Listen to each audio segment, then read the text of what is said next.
Hi, I'm Marie. Mom and wife full-time, that's me. Paul, that's my husband, works a trading gig, and let's just say he's married to his job just as much as he is to me. Used to scribble down thoughts on books, reading between and beyond the lines, but these days I'm more about reading bedtime stories to our boy, Jack.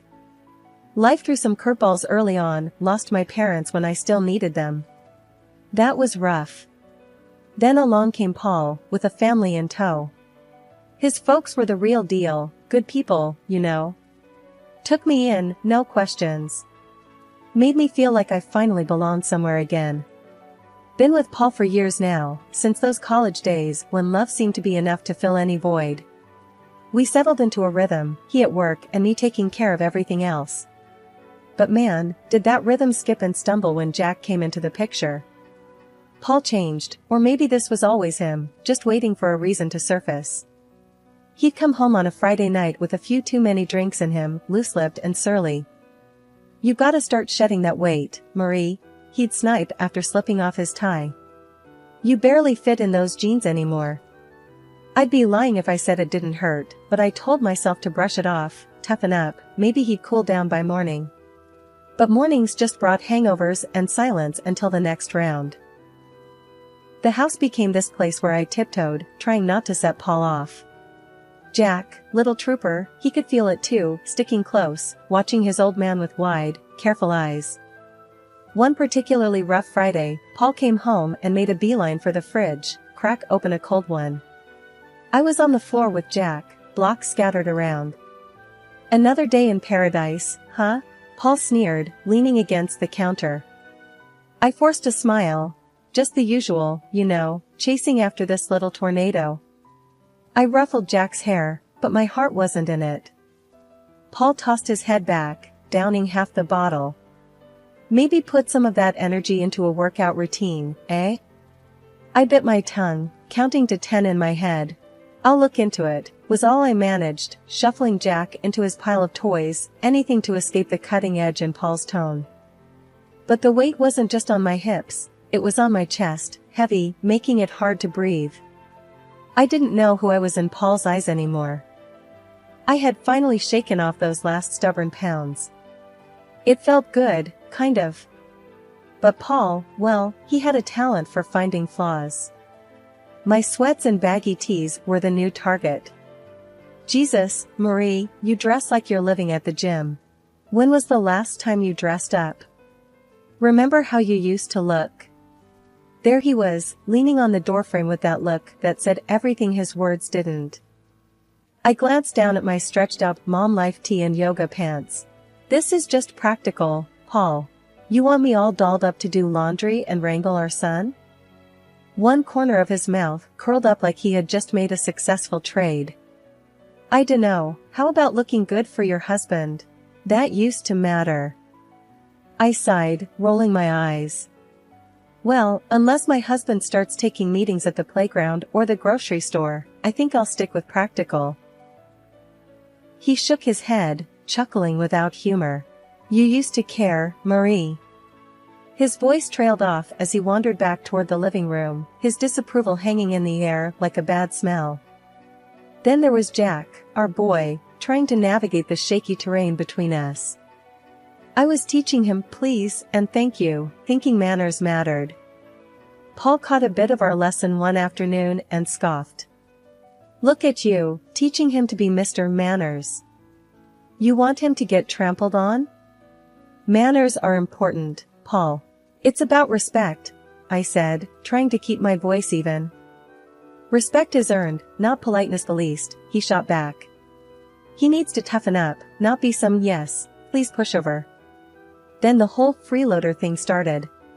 One night, Paul came home, tie askew, looking like he had won and lost the same fight. "Nice day?" he asked, sarcasm heavy as he glanced around what I'd come to see as our minefield of a home. I put down Jack's toy and braced for what was coming. "Just the same, dealing with tantrums and spills. How was work?" Paul's laugh was short and sharp. "Work? Oh, it was just dandy, supporting a parasite." My cheeks burned. "Excuse me?" My voice was a little too loud. Jack's eyes flitted from me to Paul, sensing the shift. A parasite, Marie.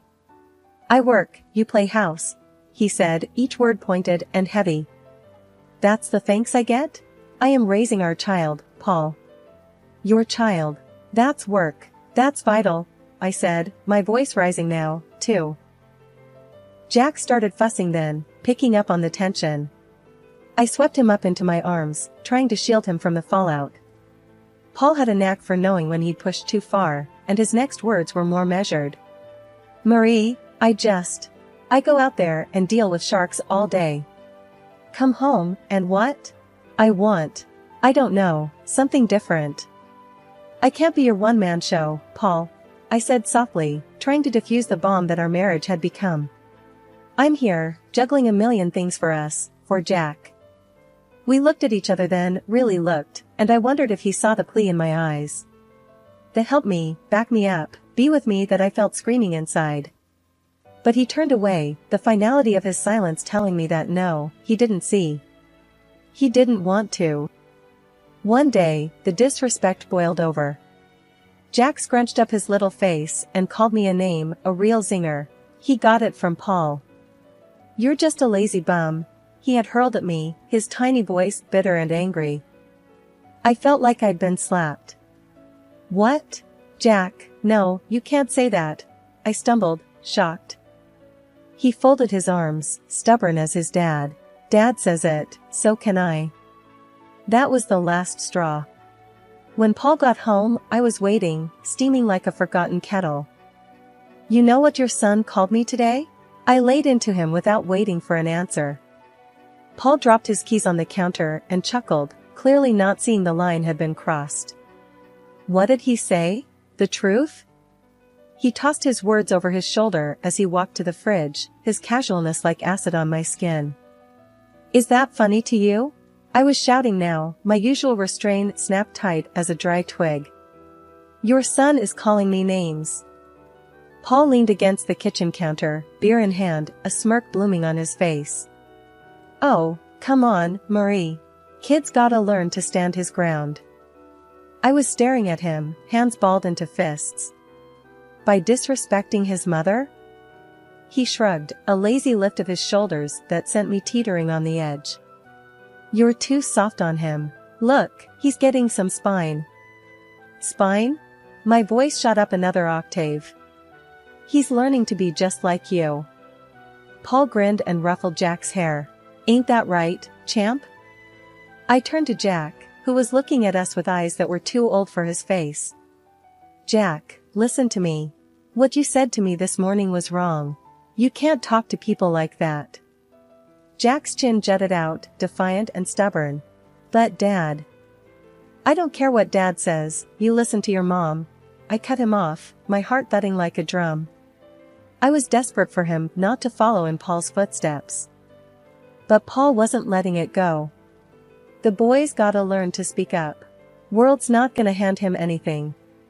You keep coddling him, he'll end up. I get it, all right? I get it. I cut him off, feeling the weight of his words like a physical thing on my chest. But there's a line. You don't get it, do you? Paul threw up his hands, that ugly smirk still there. Whatever, Marie. You make mountains out of molehills. I turned from him, that burning in my chest now a churning mess. This is not how I want our son to grow up. This disrespect ends now, it ends here. Paul just took a swig of his beer, and I knew, right then, my words were just bouncing off him. I looked at Jack, really looked at him. You apologize to me, now, I said, the power in my voice surprising even me. Jack's eyes darted between me and Paul, but he knew that tone. Sorry, Mom.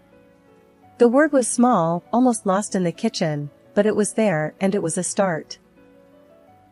I moved closer to Jack, knelt down so I was eye level with him. Thank you. We treat each other with respect in this house, you got it? Paul snorted behind me, but I ignored him.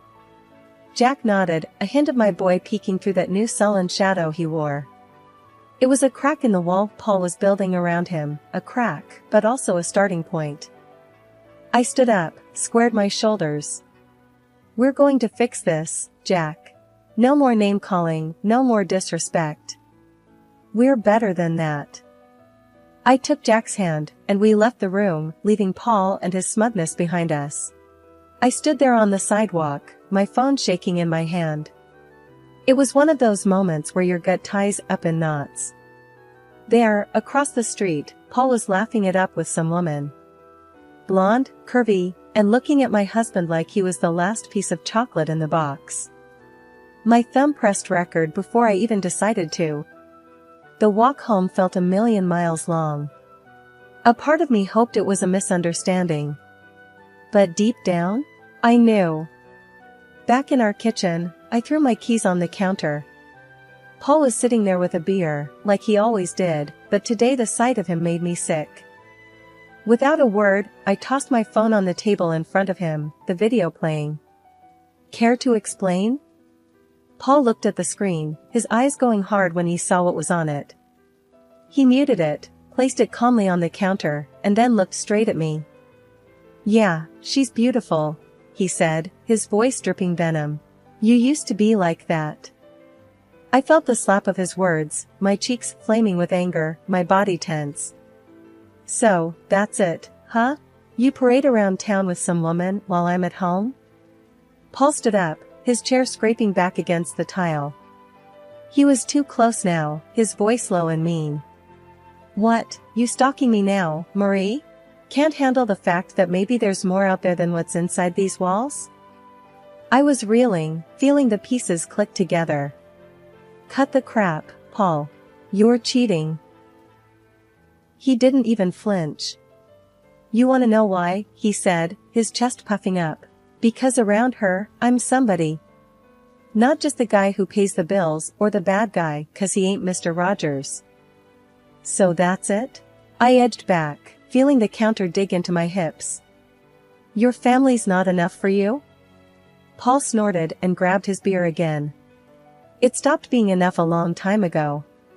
Maybe if you'd have kept up with yourself, I wouldn't have to look elsewhere. The bile rattled in my throat.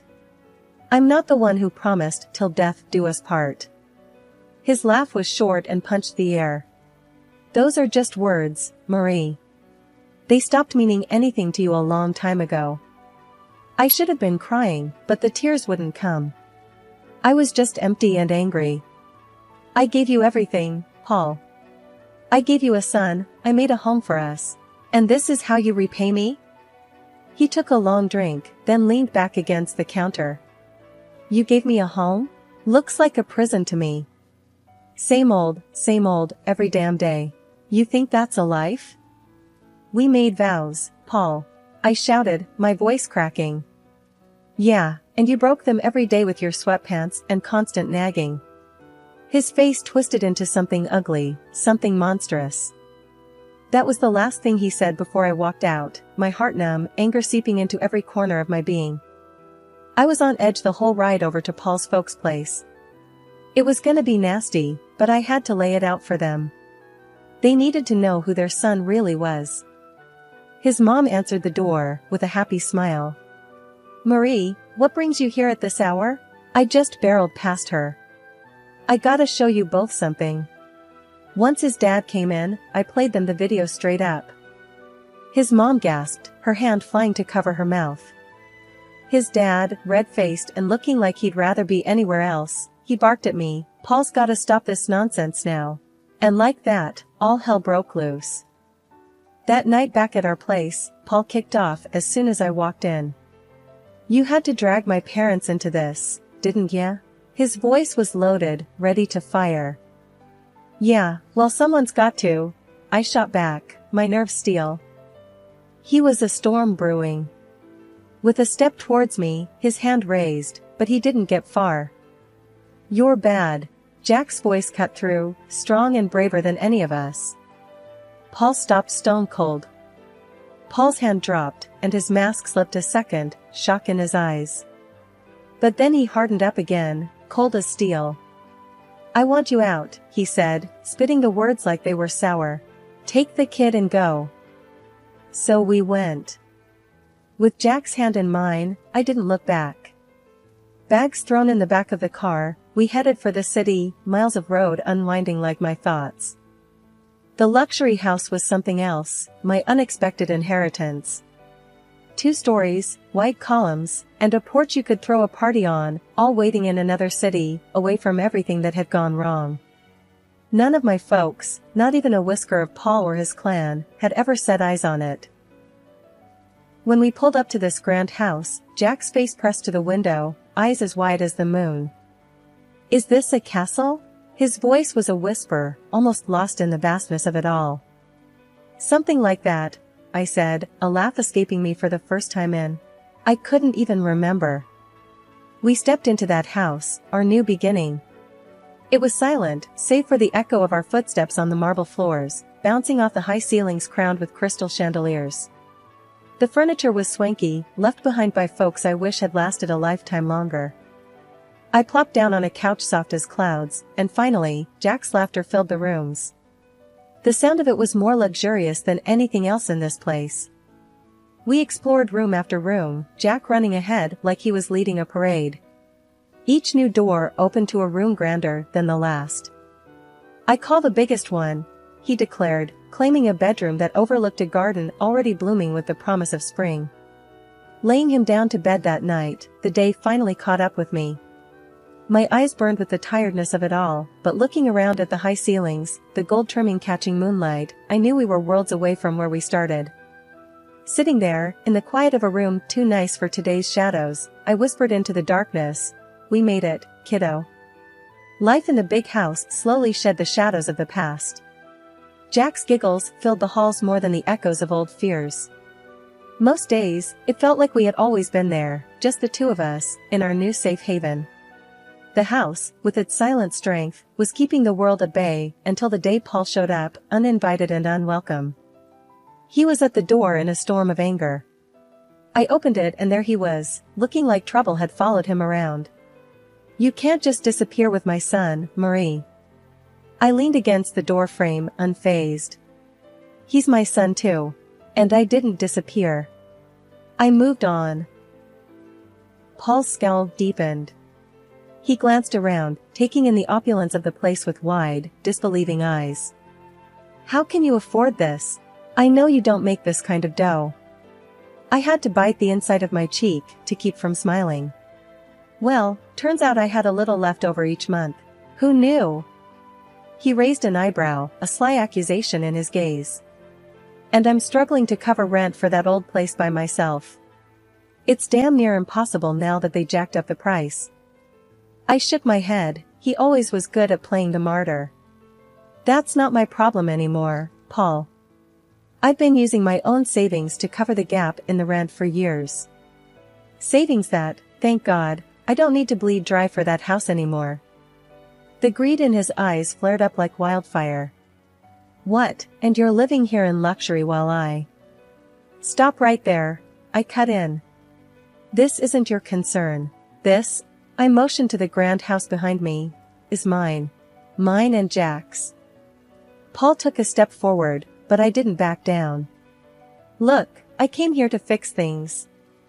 I'm saying I forgive you for all this, sneaking around."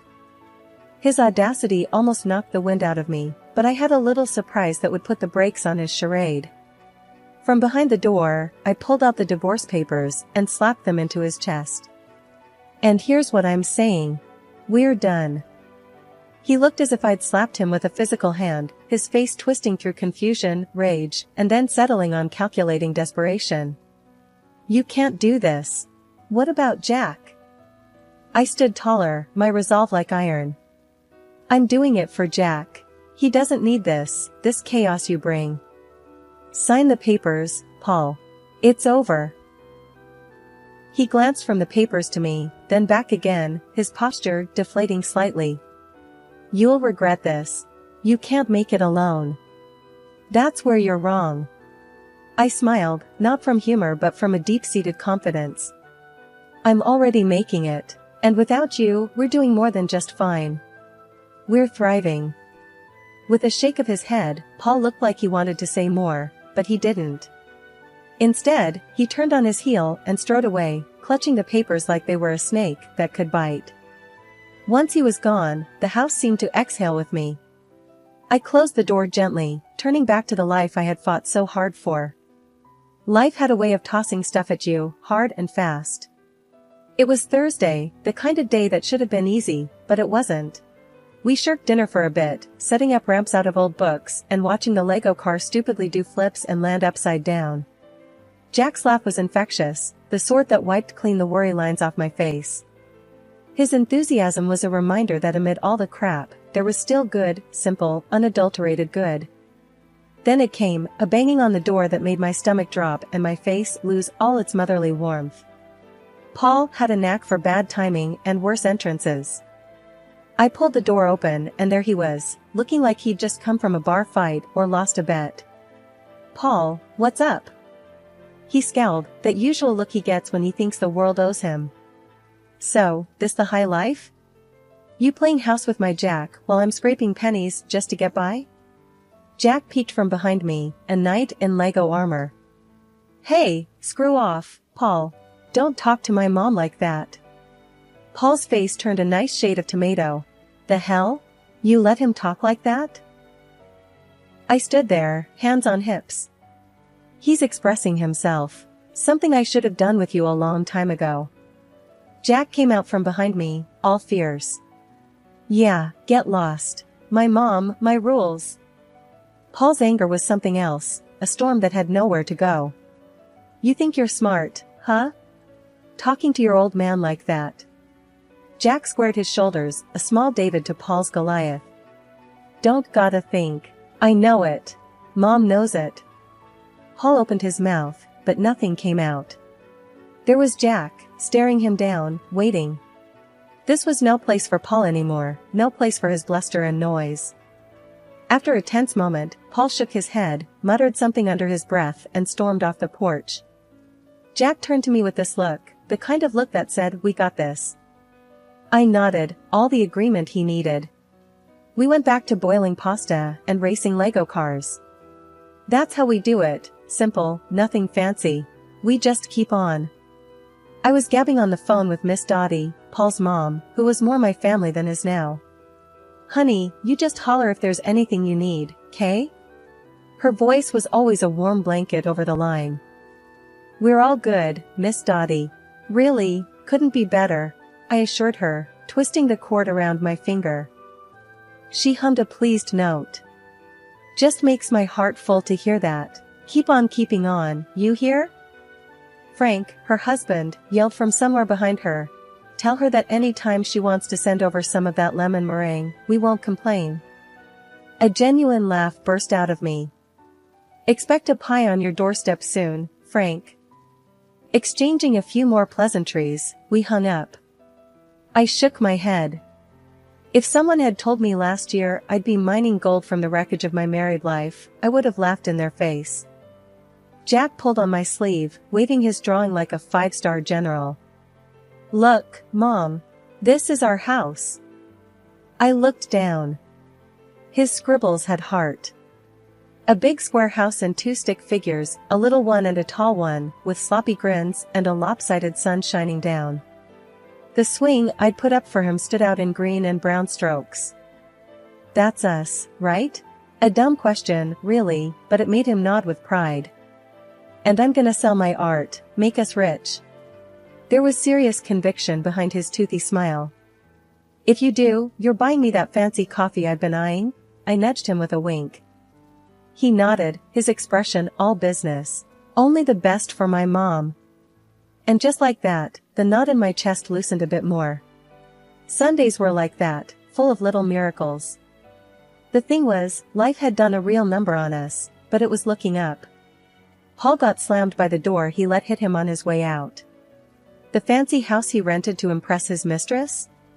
Turned out to be a couple of sizes too big for his wallet. Now he was cooped up in a tiny apartment, the kind of place his pride wouldn't have let him consider a year ago. And the mistress? She hightailed it the minute his pockets turned up empty and his promises hollow.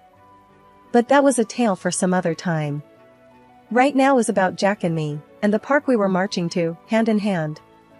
We stepped out, and the door clicked shut, a soft full stop to one chapter before immediately kicking off the next. Jack tugged me towards the park, his excitement bubbling over. I didn't glance back at our home, no need. Ahead was everything that mattered, me and my boy, parts of a world that kept on spinning, even when you felt like you'd fallen off.